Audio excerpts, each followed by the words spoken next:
feels pretty cool to be in space. We get to float around the International Space Station and move between the modules.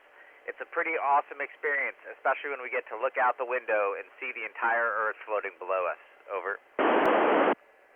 Hi, Connor. That's a good question.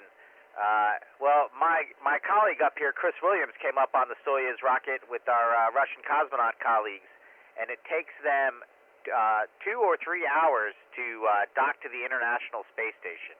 My crew came up on a Falcon 9 rocket, and we took 30 hours to rendezvous and dock with the space station. But every rocket takes about 8 minutes to leave the Earth and to get into Earth orbit, and then depending on their trajectory, they can take between 2 or 3 and up to 30 hours to do the rendezvous to the space station. Over. Hey, Alice. I guess I miss hanging out with my family the most, but also I miss a nice shower. We don't really have running water up here, so I'm looking forward to a good shower when I get back. About bringing something back with me, I wish I could bring back the opportunity to be weightless for just a couple minutes at a time. Not all day, but every once in a while would be pretty neat. Over. Hi, Charlie. That's a good question. We do it in 2 ways. In one way, we filter the air that we breathe. You know, and we have special hardware that can separate the carbon and the carbon dioxide from the oxygen, and then we can put the oxygen back into the air to breathe. Also, on our cargo vehicles, we sometimes bring up air in canisters that we can use to repressurize the station. Over. Hi, Luke. The fun fact that I like to tell people is that we don't have washing machines up here, so we wear our clothes for a couple days, maybe a week, and then we put them in the trash. And that trash goes into a cargo vehicle that burns up in the atmosphere on reentry. So essentially, we wash our dirty clothes by setting them on fire in the atmosphere on reentry. Over. Hi, Mason. That's a good question. Everyone needs a good work-life balance and a school-life balance when you're your age. Up here, on Monday through Friday, we work 12 hours a day, 7:30 in the morning to 7:30 in the evening. And our schedule is controlled or given to us by ground control, where lots of people work out the best, most efficient use of our time. Sometimes on the weekend we have some work to do, like we have to exercise every day to keep our muscles and bones healthy, and we also have to do housekeeping, like cleaning up the station, wiping it down, and vacuuming. And sometimes we have additional work to do.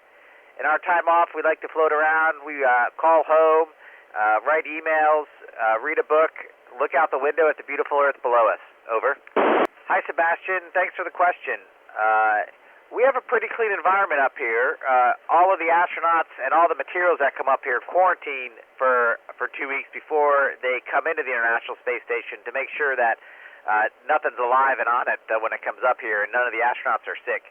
But also, every week we use disinfectant wipes to wipe down all of the commonly touched surfaces to make sure that anything that's around is not growing and is not going to harm us. Over.